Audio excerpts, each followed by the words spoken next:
बाहर अगर पानी दिया है तो क्या वो सियासी मफाद के बगैर पानी दे रहे हैं क्या? वो उनकी ससुराली रिश्तेदार हैं क्या? क्या वो मालेगांव कारपोरेशन को टैक्स देते हैं क्या? उनको पानी दे करके वो अपना सियासी फायदा उठा रहे हैं। 2007 से लेकर के आज तक मैं कारपोरेशन की सियासत में हूँ। अगर किसी को मुझे अपने घर से सियासत में लाना होता और मेयर बनाना होता तो ये तकरीबन 13-14 साल का अरसा गुजर रहा है, तो मैं ये फैसला तो बहुत पहले ले लिया होता।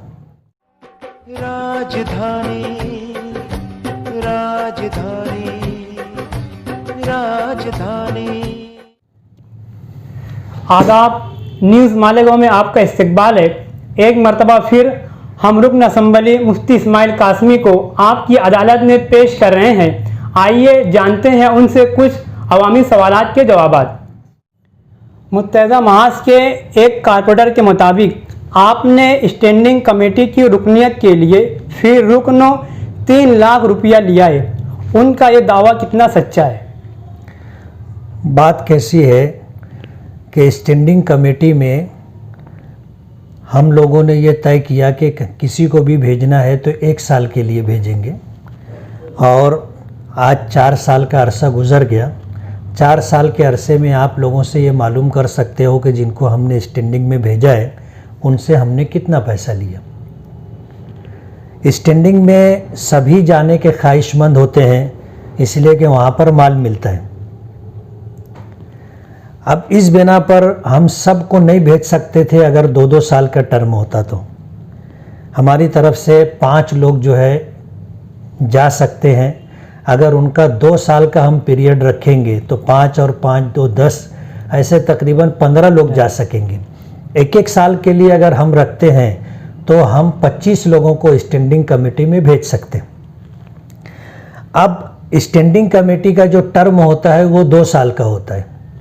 तब 1 साल के लिए हर मेंबर को राज़ी करने के लिए हमने जो प्रोग्राम रखा कि हम किसी से ना पार्टी फंड लेंगे ना पैसा लेंगे, लेकिन जिसको हम स्टैंडिंग कमेटी में भेजेंगे वो सिर्फ 1 साल के लिए भेजेंगे।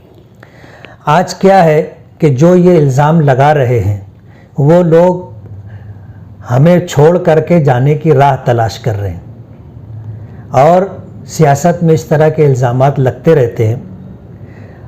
बात यह है कि हमने माजी में जिन लोगों को स्टैंडिंग कमेटी में भेजा है, आप उनसे पूछ सकते हैं कि हमने उनसे कितने पैसे लिए। अगर हमने माजी में पैसा लिया है तो उनका इल्ज़ाम दुरुस्त होगा कि उनको भेजने के लिए हमने पैसा मांगा है, जबकि इस सिलसिले में उनसे मेरी एक लफ्ज़ भी बातचीत नहीं हुई। वो जो इल्ज़ाम मुझ पर लगा रहे हैं कि मैंने उनसे 3 लाख रुपया मांगा है, ये बिल्कुल बेबुनियाद और झूठी बात है। कुछ व्हाट्सएप ग्रुप पर आपके फर्जंद हाफिज़ अब्दुल्ला को अगले मेयर के तौर पर पेश किया जा रहा है। क्या हाफिज़ अब्दुल्ला या आपके खानदान का कोई फ़र्द कारपोरेशन इलेक्शन में हिस्सा लेगा? माजी 2007 से लेकर के आज तक मैं कारपोरेशन की सियासत में हूँ। अगर किसी को मुझे अपने घर से सियासत में लाना होता और मेयर बनाना होता तो ये तकरीबन 13-14 साल का अरसा गुज़र रहा है, तो मैं ये फ़ैसला तो बहुत पहले ले लिया होता। मेरे घर का कोई भी फ़र्द पॉलिटिक्स में नहीं है मेरे अलावा। बात यही है कि जो लोग आज इल्ज़ाम लगा रहे हैं वही लोग ये बात चला भी रहे हैं। उनको ऐसा लग रहा है कि अगर मेरे घर का कोई फ़र्द आ जाएगा तो आगे वो स्टैंडिंग कमेटी के चेयरमैन बोलो या मेयर बने, ये उनका जो एक सोच है और उनकी जो समझ है, उनको ऐसा लग रहा है कि अगर हाफिज़ अब्दुल्ला आ जाएगा तो हमारा चांस से ख़त्म हो जाएगा। उसकी वजह से इस तरह के इल्ज़ामात लगाए जा रहे हैं। तलवाड़ा का पानी दाबाड़ी को देने को लेकर काफ़ी सियासी रस्साकशी जारी है। क्या है असल मामला? तलवाड़ा हमारी अपनी कारपोरेशन की मिल्कियत है। तलवाड़ा से मालेगांव में पानी दिया जाना ये कारपोरेशन की जिम्मेदारी है। अटल अमृत योजना के तहत 2040 तक मालेगांव के रहने वालों को रोज़ाना पानी देना कारपोरेशन की जिम्मेदारियों में शामिल है। आज कारपोरेशन मालेगांव में 60 से 65% आबादी में जो लोग हैं उनको पानी देते हैं। 30 से 35% लोग आज भी मालेगांव कारपोरेशन की हद में रहने वाले पानी से महरूम हैं। उनको पानी लेने के लिए इधर उधर दूसरों के महलों में जा कर के दूसरों के नल से पानी लेकर के आना पड़ता। उस एरिए के अंदर कारपोरेशन ने अभी तक पाइपलाइन भी नहीं डाली है और उनको पीने का पानी भी नहीं मिलता है। ऐसे हालात के अंदर कारपोरेशन अगर अपनी हद में रहने वाले जिनसे टैक्स से लिया जाता है उनको अगर पानी नहीं दे रही है और वो पानी कारपोरेशन के हद के बाहर अगर किसी को दिया जाता है तो हमारा ऐसा मानना है कि ये मालेगांव के रहने वालों के साथ नाइंसाफ़ी है। हमारे घर के लोग अगर भूखे प्यासे हैं, हम उनको भूखा प्यासा रख कर के फ़कीरों को अगर खाना देते हैं, हम किसी मेहमान को खाना देते हैं और किसी की दावत करते हैं तो जाहिर बात है ये चीज़ समाजी तौर पर अच्छी नहीं। आपके ऊपर जिम्मेदारी सबसे पहले अपने घर में रहने वालों की, कारपोरेशन की जिम्मेदारी है कि कारपोरेशन की हद में रहने वालों को आप पहले पानी दो, उसके बाद पानी बचता हो आप जिसको देना चाहो दे सकते हो। पानी इंसान की बुनियादी ज़रूरत है। हमें इस पर एतराज़ नहीं है कि दाभाड़ी वालों को क्यों पानी दिया जा रहा है।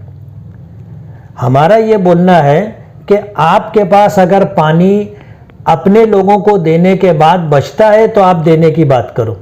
आप अपने लोगों को पानी नहीं दे रहे। आज मालेगांव में कारपोरेशन की हद में रहने वाले 35% लोगों को आप पानी नहीं दे रहे और 65% लोगों को भी आप रोज़ाना पानी नहीं दे रहे हैं, एक दिन या 2 दिन नागे से पानी देते हैं और ऐसे हालात के अंदर आप दूसरों को पानी दे रहे हैं।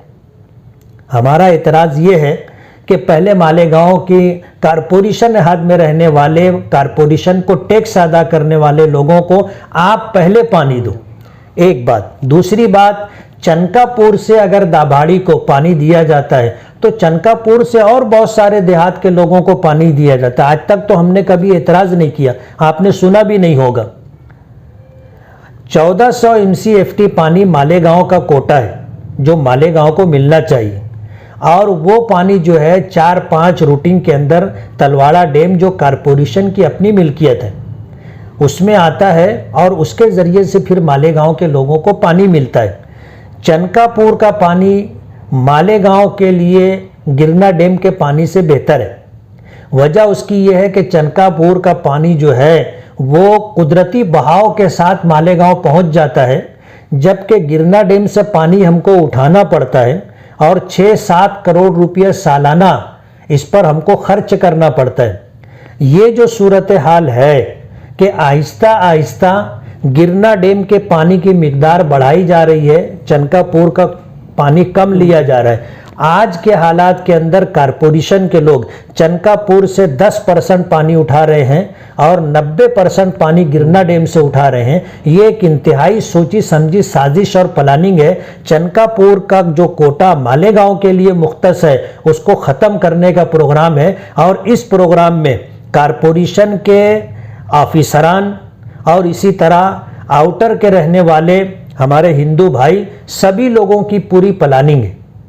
इसलिए आज हमको पानी की तकलीफ नहीं है, लेकिन आने वाले दिनों में हमारी नस्लों को, मालेगांव के लोगों को चनकापुर के पानी से महरूम कर दिया जाएगा और वो दिन मालेगांव के लिए बहुत तकलीफ का दिन होगा। इसलिए हम इस पर सियासत नहीं कर रहे, ये हमारी इंसानी और समाजी ज़रूरत है। सियासी रस्सा कशी की बात नहीं है। हमारे साथ अन्याय हो रहा है, हमारा हक मारा जा रहा है, मालेगांव के लोगों को चनकापुर के पानी से महरूम करने की साजिश की जा रही है। इसलिए हम मालेगांव की आवाम के लिए और आने वाली आइंदा नस्लों के लिए और फ्यूचर के लिए हम लड़ रहे हैं। आज हमको कोई तकलीफ नहीं, हम तो अपना मुस्तकबिल देख रहे हैं, मालेगांव में रहने वाले लोगों का मुस्तकबिल देख रहे हैं। आज जो लोग इंसानी हमदर्दी के नाम पर आउटर के लोगों को, यानी मालेगांव कारपोरेशन हद के बाहर के लोगों को जो पानी देने की बात कर रहे हैं, वो अपने सियासी मफाद के लिए कर रहे हैं। हमारे ऊपर इल्ज़ाम है, जबकि वो लोग सियासी मफाद के लिए सब कुछ कर चुके। हमने तो कोई पानी देने की बात नहीं की, हम तो अपने हक का मुतालबा कर रहे हैं। इसलिए ये सियासत नहीं है, ये मालेगांव की आवाम की बुनियादी ज़रूरत है। आज अगर इस पर हमने सवाल नहीं उठाया, आज हमने अगर अपने हक़ का मुतालबा नहीं किया, मालेगांव का जो पानी है, मालेगांव का कोटा मुख्तस है, अगर उनको न देते हुए किसी और को दिया जा रहा है तो आने वाले लोग कल हमको बुरा भला कहेंगे कि ये अपोजिशन में थे, इनको सवाल करना चाहिए था, इनको बोलना चाहिए था, इनको रोकना चाहिए था। वो इल्ज़ाम हमारे ऊपर आएगा। हम तो अपने लिए, अपनी आने वाली नस्लों के लिए, मालेगांव में बसने वालों के लिए और फ्यूचर के लिए हम ये लड़ाई लड़ रहे हैं और हम लड़ेंगे, पूरी ताकत के साथ लड़ेंगे। जब तक मालेगांव के 100% लोगों को पानी नहीं मिलता, जब तक मालेगांव के लोगों को रोज़ाना पानी नहीं मिलता, हम अपना पानी किसी दूसरे को नहीं देने देंगे। साबिक मेयर शेख रशीद के मुताबिक मुत्तहदा महाज तलवाड़ा मामले को गरमा कर सियासी फ़ायदा हासिल करना चाहता है। क्या वाकई ऐसा ही है? हम तो अपने मुस्तकबिल के लिए लड़ रहे हैं। आज अगर हम नहीं लड़ेंगे तो जाहिर बात है कि कल हम पानी से महरूम हो जाएंगे। अब सियासी लोग इस तरह के इल्ज़ामात लगाएंगे और लगाते रहेंगे। मैं पूछता हूं कि आखिर उन्होंने मालेगांव कॉरपोरेशन के हुदूद के बाहर अगर पानी दिया है तो क्या वो सियासी मफाद के बगैर पानी दे रहे हैं क्या? वो उनकी ससुराली रिश्तेदार हैं क्या? क्या वो मालेगांव कॉरपोरेशन को टैक्स देते हैं क्या? उनको पानी दे करके वो अपना सियासी फायदा उठा रहे हैं। हमने तो कोई सियासी फायदा उठाने का प्रोग्राम बनाया नहीं, उन्होंने प्रोग्राम बना लिया, जनरल बोर्ड में उसको मंजूर कर लिया। लॉकडाउन के अंदर लोग घरों में बंद थे, तलवाड़ा से लेकर के दाभाड़ी तक पानी की पाइपलाइन डाल दी गई, पानी की टांकी बना ली गई। ये तो सियासी फायदा उठाने का खेल वो खेल चुके, वो फायदा उठा रहे हैं और इल्जाम हमको लगा रहे हैं। कहते हैं ना कि चोर कोतवाल को डांटे। महाराष्ट्र असेंबली का 2 रोज़ा सरमाई अजलास होने वाला है। आपकी शिरकत पर सबकी नज़रें हैं, आप जाओगे असेंबली या नहीं? मैं जाऊंगा ना, क्यों नहीं जाऊंगा। मालेगांव के लोगों ने मुझे जिम्मेदारी दी है। ये असेंबली इजलास नागपुर में होना था। सरमाई इजलास नागपुर में होता है और लंबा चलता है। 3 हफ्ता ये इजलास होगा ऐसा गवर्नमेंट ने डिक्लेयर किया था, लेकिन फिर कोरोना वायरस को लेकर के, कोविड-19 को लेकर के उन्होंने नागपुर का अधिवेशन कैंसिल किया कि नागपुर में नहीं होगा, बम्बई में होगा। अब बम्बई में होना है तो वो 3 हफ्ते का अधिवेशन सरमाई असेंबली इजलास मुख्तसर करके उन्होंने 2 दिन में किया और 2 दिन भी बम्बई में उन्होंने रखा। और उसके लिए जो शर्तें उन्होंने लगाई हैं, आप अगर देखोगे तो वो अजीब व गरीब है कि 60 साल की उम्र के लोगों को नहीं आना है और जो आएगा उसे कोविड अपना टेस्ट करा करके आना है और सिर्फ एमएलएस की एंट्री होगी, उनके पीए की भी एंट्री नहीं होगी, किसी और की एंट्री नहीं होगी। 2 दिन उन्होंने रखा है। पहले दिन जो है शोक प्रस्ताव है और दूसरे दिन जो है जितने पुरानी बजट के हैं वो बिल वगैरह पेश करके असेंबली इजलास ख़त्म कर दिया जाएगा। बोलने के लिए 2 दिन है, विषय सिर्फ 2 है। किसी एमएलएस को कोई सवाल पूछने के लिए समय नहीं दिया गया और किसी एमएलएस को बोलने के लिए मौका नहीं दिया गया। सिर्फ हाजिरी होगी, पहले दिन शोक प्रस्ताव, दूसरे दिन बिलों की मंजूरी होगी और अधिवेशन खत्म हो जाएगा। लेकिन मैंने कोविड टेस्ट करवा लिया है और मैं दोनों दिन असेंबली इजलास में हाजिर रहूँगा।